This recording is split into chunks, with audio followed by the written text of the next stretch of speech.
Hi Lucas, I'm going to teach you how to fix a grapefruit.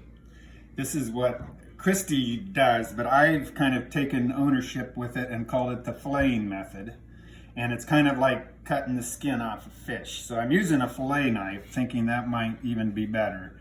But it's really, you just start cutting the grapefruit rinds back, almost like you're cutting this, filleting a fish. So you kind of first go around with thinking the North Pole up, and yeah, you'll get some stuff on the rinds. That's not a big deal. You lose a little this method, but you just kind of fillet around it like that.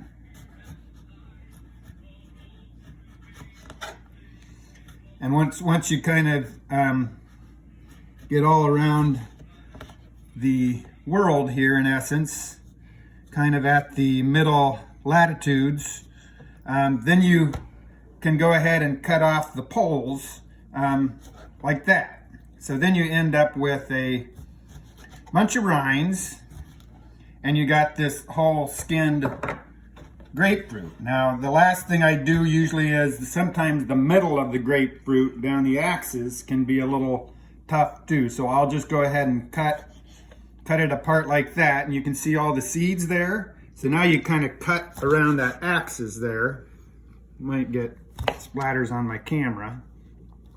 And then you get all these little bits here, and that's the meat of it all.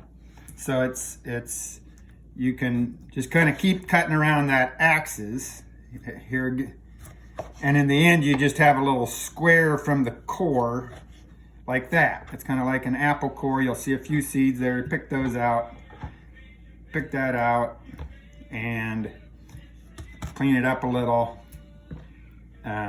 Even do some longitudinal cuts like that, make it a little tender, because there's still some tough rind in there, but it'll all be good.